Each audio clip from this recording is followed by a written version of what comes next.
Bonjour, bienvenue dans cette nouvelle émission Croix d'œuf. Aujourd'hui, je reçois Karine Thérèse, elle est podologue et nous parlerons de santé. Aujourd'hui, nous parlerons de la rentrée scolaire avec une professionnelle qui va donner des conseils. Bonjour Karine, ça va? Bonjour Mano, bonjour à tous et à toutes. Très bien, donc déjà la rentrée scolaire. Les derniers bains de mer sont pratiquement terminés. Maintenant, il faut penser à la rentrée, l'achat de vêtements, les cartables, les chaussures, enfin, tous les bons conseils que tu pourras donc donner à nos petits bouts de chou. J'ai failli dire nos têtes blondes, mais c'est vraiment pas ça. Nos petits bouts de chou avant la rentrée scolaire. Alors, on peut parler déjà en premier lieu de l'hygiène de vie.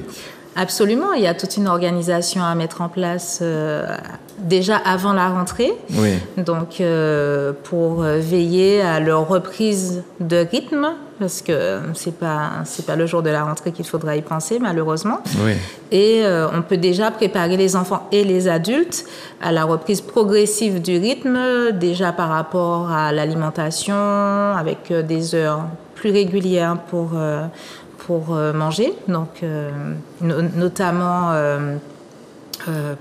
par rapport au rythme de sommeil. Donc plus tôt l'enfant mangera, mieux ce sera, parce que les enfants ont des nécessités de dormir un petit peu plus importantes que pour les adultes. Il leur faut combien d'heures? Les tout petits, on va dire 10-11 heures. Avant 5 ans, 10-11 heures de sommeil, c'est très bien. Ensuite, entre 5 et 11-12 ans, 9 heures, c'est très bien. Et après, on peut, à l'adolescence, on peut dire, oui, entre 8 et 9 heures de sommeil, c'est plutôt recommandé. Sinon, il y a des risques de somnolence pendant les cours? Pas que. Ça intervient aussi, tout ce qui est processus de récupération, notamment durant les phases du sommeil. Ça permet d'améliorer la gestion du renouvellement cellulaire, l'intégration des informations, donc l'entretien et le développement des capacités cérébrales et intellectuelles des enfants. Et de toute façon, ce sont des processus à privilégier pour leur réussite scolaire à tous. D'accord. Qu'est-ce qu'on peut dire encore sur l'hygiène de vie pour ces charmants bambins? Alors, les 3 piliers de la santé qui sont très importants et qui sont plus ou moins équivalents pour le bon développement des enfants, mais aussi pour les adultes. Donc, l'alimentation qui doit être saine et équilibrée à des heures régulières si possible. L'hydratation qui doit être suffisante, régulière. Et si possible, toutes les 2 heures, boire un verre d'eau, c'est très bien. Les enfants se dépensent beaucoup, donc des fois on a tendance à minimiser parce que ce sont des petits corps. Mais un enfant, c'est pas un petit adulte, c'est un enfant à part entière. Donc il a un corps d'enfant à part entière qui est constitué essentiellement d'eau, entre 80 et 90% pour les enfants. Donc, sachant qu'un adulte, ça tourne plus autour des 70%. Mais oui, l'hydratation est souvent sous-estimée alors qu'on vit en milieu tropical et qu'on se déshydrate et qu'on a besoin de l'eau pour évacuer nos déchets organiques, pour améliorer le renouvellement cellulaire et puis entretenir les capacités de nos tissus organiques. Alors, tu as parlé aussi de l'hydratation, le sommeil et l'hygiène de vie. Ah oui, l'hydratation doit se faire à température ambiante. D'accord, pas d'eau glacée, des trucs de ce genre. Jamais. Il faut éviter l'eau glacée. Même pour les adultes, je pense au réveil. Absolument. Alors, pas forcément qu'au réveil, en général. Alors, je sais que ce sont des pratiques très répandues chez nous. Cependant, le fait de boire de l'eau glacée ou une boisson glacée en général, il va y avoir un choc thermique qui va s'exercer. Ça va déformer les vaisseaux. Donc, ça peut créer des petits anévrismes qui ne sont pas dangereux quand on est jeune, mais qui augmentent le risque de problèmes vasculaires en grandissant. Et puis, ça durcit les matières grasses. Donc, les adipocytes en général et entre guillemets, la graisse organique, donc la graisse qui se situe à l'intérieur du corps, notamment dans les adipocytes, ce sont des réserves d'énergie et c'est moins facilement disponible quand ça a durci.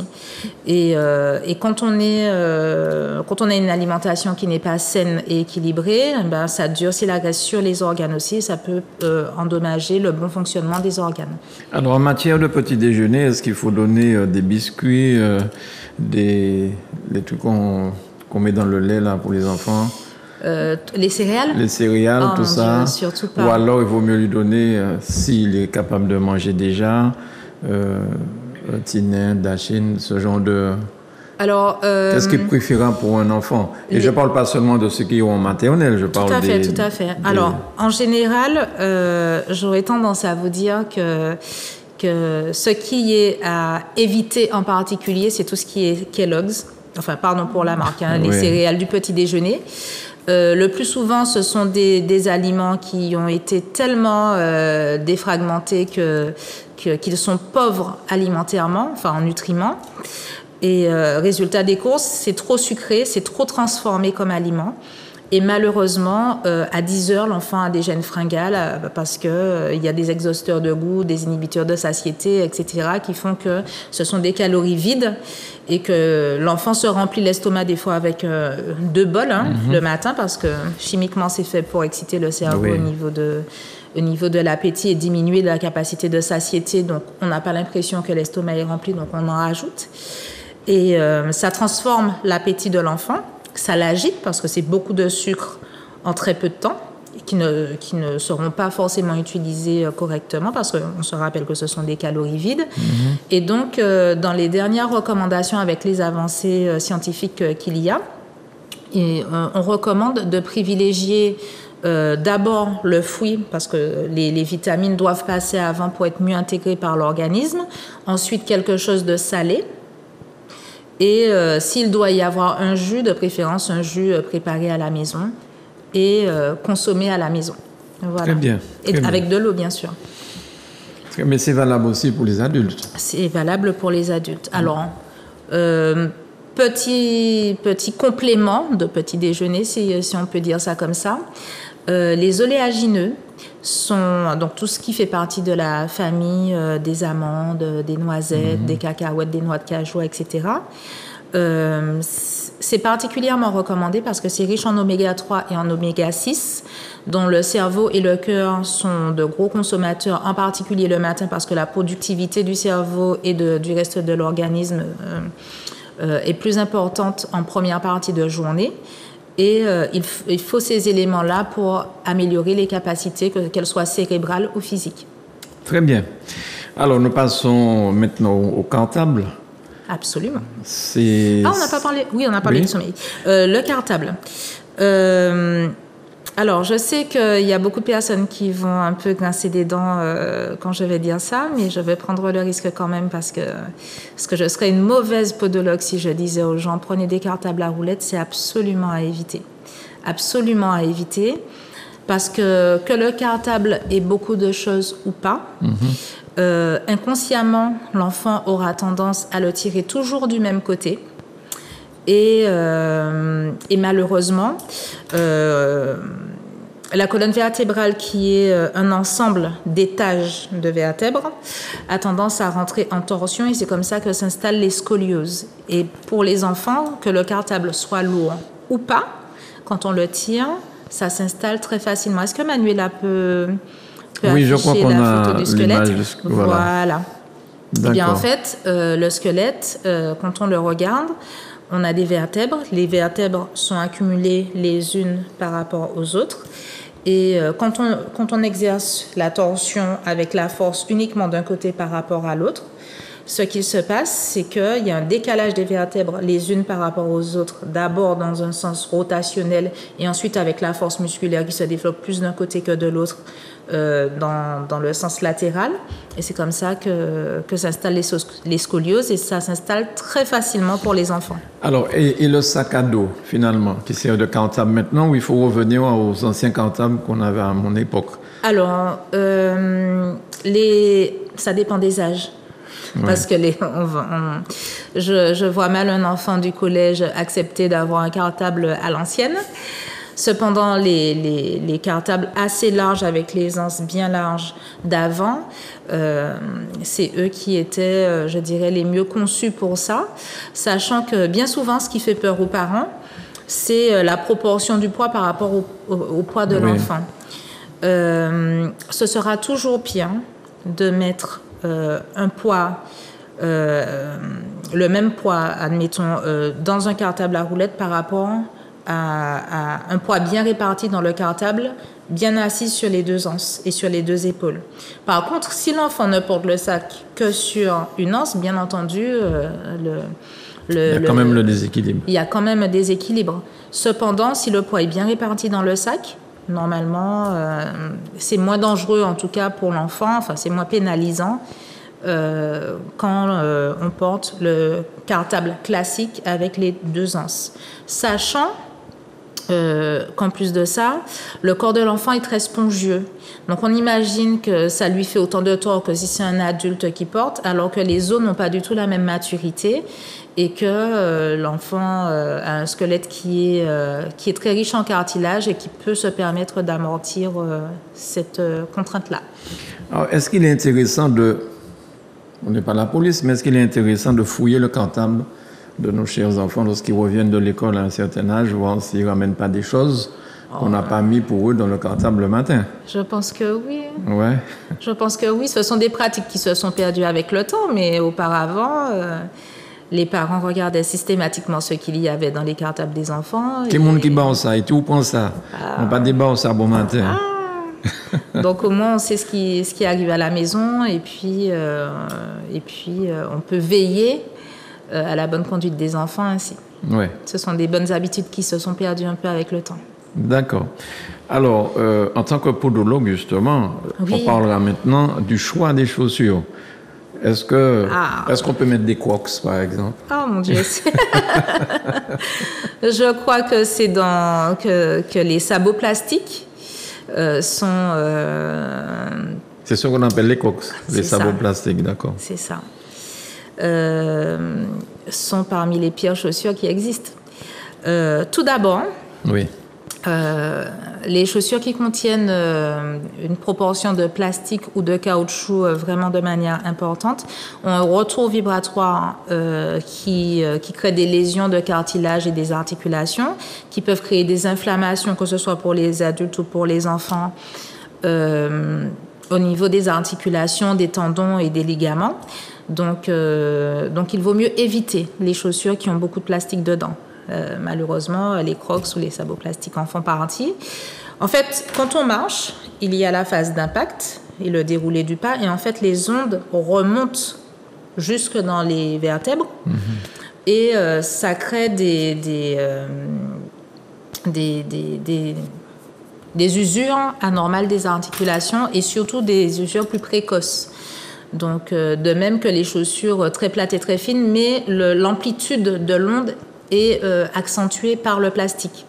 Donc, vraiment, ce sont des chaussures à éviter, comme je vais essayer de ne pas citer de marque, mais c'est difficile. C'est difficile. Comme le concept de la Converse, par exemple. Oui. La Converse ou la Vans, ce sont des chaussures dont le semelage est fait de façon à ce que ce soit très confortable, il n'y a pas de souci pour le confort, mais quand on marche avec ça, malheureusement, au niveau des articulations, les effets mécaniques ne sont pas les bons. D'accord. Alors, on peut citer les marques parce qu'il s'agit là quand même de santé, c'est pas de la pub qu'on fait. Tout à fait. Quelles sont les meilleures chaussures, les meilleurs choix qu'on pourrait conseiller aux parents? Alors, il y a des marques qui sont bien connues, comme Kickers, comme Loup Blanc, comme Mode 8, par exemple. Ce que je peux déjà dire aux parents, c'est qu'il faut éviter les chaussures très plates et très fines, qu'elles soient ouvertes ou fermées. Qu'on évite aussi d'avoir une chaussure qui ne maintient pas le pied, parce que ça va créer des adaptations pour les enfants qui sont très faciles à prendre, mais qui vont déformer le pied des enfants. Et des fois, ce sont des déformations qui ne sont pas symétriques. Donc, ça a des effets aussi sur leur équilibre. En ce qui concerne les chaussures de sport, il vaut mieux avoir une paire de chaussures de sport et puis une paire de chaussures de ville, parce que sinon les usures des chaussures, les usures du sport vont s'accumuler avec les usures normales de la chaussure de ville, et donc ça peut déformer aussi la démarche de l'enfant et sa posture. D'accord. Alors, est-ce qu'on peut imaginer que ce sont des chaussures qui donnent aux enfants puis aux adultes ce qu'on appelle les pieds plats, ou bien c'est un autre problème? Alors le pied plat, c'est quelque chose qui dépend de tellement de paramètres que ce serait difficile à résumer comme ça en 2 mots. Il y a des facteurs héréditaires, certes, mais qui ne sont pas si systématiques que ça. Il y a le fait que chez nous, on marche un petit peu plus souvent pieds nus et qu'on est de plus en plus hyperlaxe avec les modifications qu'il y a eu dans notre alimentation. Au fur et à mesure des années, on constate que les nouvelles générations, donc à partir des années 2000, ont des ligaments de plus en plus souples. Donc le maintien des articulations se fait de moins en moins bien. Et si on a une constitution qui n'est pas sèche, la compensation musculaire est un petit peu plus compliquée. Donc ça veut dire que les articulations se déforment un peu plus vite que la normale. Et pour peu que l'on soit en surpoids, directement, la structure même du pied a tendance à s'affaisser. D'accord. Donc, sans compter les autres paramètres tels que la sédentarité, le chaussage. Le chaussage en fait partie. Ça fait partie des paramètres qui, par exemple, alors ce n'est plus tellement à la mode, mais on en voit toujours. Il y avait les grosses sandales cool qui étaient très épaisses et puis qui avaient un peu le bord incliné comme ça. Ça a déformé énormément de pieds et de genoux. Donc, ça a créé des pathologies parce que personne ne marche correctement dans ce type de sandales. Et les contraintes d'adaptation pour garder les sandales dans les pieds, ça vient du pied. Enfin, ça vient des orteils, du travail excessif des orteils. Alors, quand j'étais petit, pour aller à l'école, on me donnait des plastiques. Je ne sais pas si tu as connu cette époque-là. De plastique basique, et beaucoup d'enfants allaient en classe avec ça. C'est ça. Donc, est-ce que là aussi, j'ai vu que ça revient un petit peu à la mode. Certaines personnes mettent ça. Alors, est-ce que c'est à déconseiller? Alors, c'est à déconseiller. Enfin, c'est pratique pour la mère. Ça reste encore acceptable pour la mère parce que c'est pas là que l'on marche le plus et que c'est le plus contraignant. Je remercie ma maman de m'avoir préservé de ces chaussures-là. C'était pas très fun, très joli. Au-delà de ça, c'était pas confortable du tout. D'accord. Ce n'était pas confortable du tout. Mais on avait d'autres chaussures pour aller à la mer, on va dire ça comme ça. Mais c'est vrai que ça a dépanné pas mal de parents quand il fallait. Sachant qu'il y a le modèle Mika, donc ce dont tu parles, en chaussures de ville. J'en ai déjà vu. Donc je pense plus que ça doit être la marque Kickers qui en fait. Oui, on peut. Enfin, si c'est en chaussures de ville, oui. En plastique, un peu moins. Sauf si c'est pour aller à la mer. Pour aller à la mer. Alors, je retiens qu'il faut avoir une paire de chaussures de sport, une paire de chaussures de ville.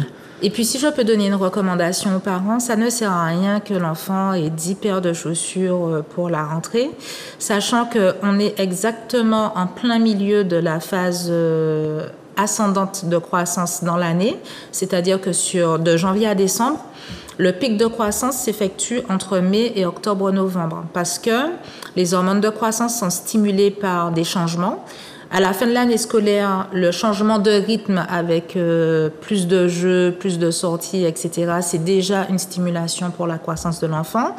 Le changement de rythme et d'environnement, parce qu'en général, les enfants bougent un petit peu plus pendant les vacances, là aussi, c'est stimulant. Donc, des fois, quand on voit un enfant en juin et puis quand on le voit en septembre, c'est un autre enfant. Oui. Donc, tout ça pour vous prouver que la croissance de l'enfant est très évolutive et il se peut que d'ici le mois de décembre, il n'ait pas le temps de véritablement user et utiliser toutes ses chaussures. C'est donc, ça. 3-4 paires de chaussures, c'est suffisant pour un Est-ce qu'on peut recommander une marque quand même qui est sérieuse, solide, qu'on pourrait recommander sans faire de la pub? En chaussures de ville? Oui, en chaussures de ville.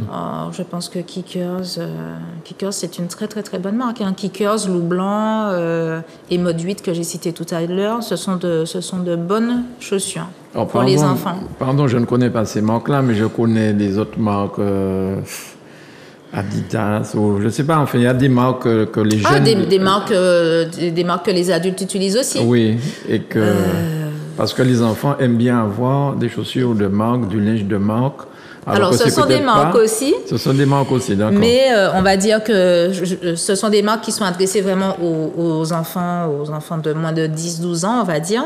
Mais au-delà de ça, il y a des chaussures qui sont très, très bien conçues. Mais ça dépend de la forme du pied de l'enfant. Un pied plutôt volumineux, on va aller plutôt sur du Nike ou bien la marque Fila. Pour les pieds très fins, notamment quand les chevilles sont fines, ce sera plutôt Puma. Alors attention quand même, parce que dans le choix de la pointure, il y a plusieurs éléments à bien maîtriser, à savoir que la pointure affichée n'est pas toujours la pointure France, en particulier pour Nike, Puma, New Balance, Mitsuno, qui sont des marques quand même assez courantes. Quand vous devez choisir une chaussure pour l'enfant, il vaut mieux aller acheter, même pour l'adulte, il vaut mieux aller l'acheter en fin de journée quand le pied est déjà dilaté. Parce que sinon, à la fin de la journée, d'ici quelques semaines, l'enfant va vous demander à changer de chaussure parce que les pieds seront déjà à l'étroit. Et surtout, il faut prévoir un espace à l'avant des orteils parce que rappelez-vous que le pied de l'enfant continue à grandir et de plus en plus vite avec les nouvelles générations, plus vite que nous à l'époque. Et donc, oui, ça paraît essentiel. De tenir compte d'une petite distance à l'avant des orteils, même si c'est un peu plus grand. Mais dites-vous que peut-être que d'ici le mois de décembre, les orteils arriveront au bout de la chaussure. Alors, je ne sais pas s'il serait bon aussi que les enfants puissent faire une visite chez un podologue pendant la croissance, pendant les temps d'école. Est-ce que ce serait recommandable de faire ça? Eh bien, que ce soit pour les enfants ou pour les adultes, il est recommandé d'aller chez le podologue. Très souvent, les personnes associent le pédicure podologue essentiellement aux soins du pied, mais nous avons un rôle essentiel et nous sommes les seuls à faire des diagnostics morphologiques et posturaux. Donc, je pense que ne serait-ce que par rapport à la préservation de la posture de l'enfant pour tout son corps, pas que pour ses pieds, donc pour ses genoux, pour son bassin et pour son dos, il est essentiel d'avoir au moins le diagnostic du podologue. Comme ça, on met en place des recommandations qui permettent à l'enfant de grandir dans de bonnes conditions. Par exemple, dans la façon de s'asseoir, parce que très souvent, on dit à l'enfant « assieds-toi bien », mais il faut savoir qu'avant 7-8 ans, l'enfant n'a pas la même perception de son corps que l'adulte qui le voit, par exemple, parce que les cellules qui lui permettent d'avoir cette perception-là ne sont pas encore matures. D'accord. Donc, il y a des petites choses et des petites habitudes à mettre en place pour que l'enfant puisse se tenir correctement, puisse utiliser son corps correctement. Les chaussures en font partie, mais aussi dans la disposition, dans l'ergonomie de son bureau pour travailler, que ce soit à la maison ou à l'école, et aussi dans la façon de ranger son cartable. Est-ce que c'est une bonne chose, pour terminer, d'inciter l'enfant à faire du sport? En dehors du sport scolaire qu'on fait, mais souvent ceux qui n'ont pas envie emmènent un papier médical pour être exempté, veulent les pratiquer malheureusement à un moment. Mais est-ce qu'il serait bon que l'enfant fasse du sport? C'est capital qu'un enfant puisse faire du sport pour développer ses capacités cérébrales et physiques. Donc, tous les processus de développement de ces capacités doivent être stimulés aussi. Et c'est valable également chez l'adulte, mais encore plus chez l'enfant. Parce qu'un enfant sédentaire, c'est un enfant qui va développer des troubles musculo-squelettiques, c'est sûr. Et ça freine aussi les processus de stimulation de ses capacités cérébrales. Donc, je recommande. Et pour les enfants qui sont hyperlaxes, par contre, Hyperlaxe, c'est quoi? Alors, hyperlaxe, c'est quand... Enfin, je parle d'hyperlaxité ligamentaire, qui doit être diagnostiquée chez le podologue. Éventuellement, le médecin en rééducation fonctionnelle. L'hyperlaxité, c'est un excès d'élasticité des ligaments. Les ligaments, quand on regarde le squelette, si Manuela veut bien remettre l'image. Alors, quand on regarde le squelette, on voit les os. Et entre les os, on a des petits élastiques qui relient les os entre eux. Ce sont les ligaments. Quand les ligaments sont naturellement trop souples, on a des défauts de maintien des articulations. Et malheureusement, auparavant, c'était très rare. Et au fur et à mesure des générations, probablement à cause de l'avancée de la sédentarité le fait d'avoir des produits chimiques dans notre alimentation et dans tout ce qu'on a autour de nous en général, les ligaments sont de plus en plus souples et très souples. Et malheureusement, ce sont des caractéristiques qui ont tendance à se répandre chez les enfants au fur et à mesure des générations. Quand l'enfant est hyperlaxe, on recommande plus des sports qui vont solliciter équitablement les deux côtés du corps. Par exemple, on va éviter le tennis, le hand, parce qu'on sait que, comme Rafael Nadal, vous visualisez Rafael Nadal, on sait qu'il a une énorme scoliose.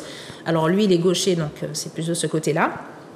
La puissance musculaire avec les contraintes du sport, avec la raquette, fait qu'il doit mettre de la force, il doit mettre de la puissance, il doit mettre de la résistance quant à l'arrivée de la balle. Donc, du coup, les muscles de son dos à gauche sont très puissants. Donc, ça tire la colonne vertébrale sur la gauche. Et donc, du coup, sa colonne vertébrale, elle n'est pas linéaire. Donc, ces choses-là, ça agit sur les capacités respiratoires, sur l'équilibre du dos, mais aussi du reste du corps, parce qu'on a des troubles descendants aussi, on n'a pas que des troubles ascendants, donc pas que des troubles qui sortent du pied pour interagir sur le dos, mais aussi dans l'autre sens. Et tout ce qu'on peut éviter d'avance est bon très bien à tenir compte. Voilà. Camille, Thérèse, merci beaucoup pour ce moment. Oui.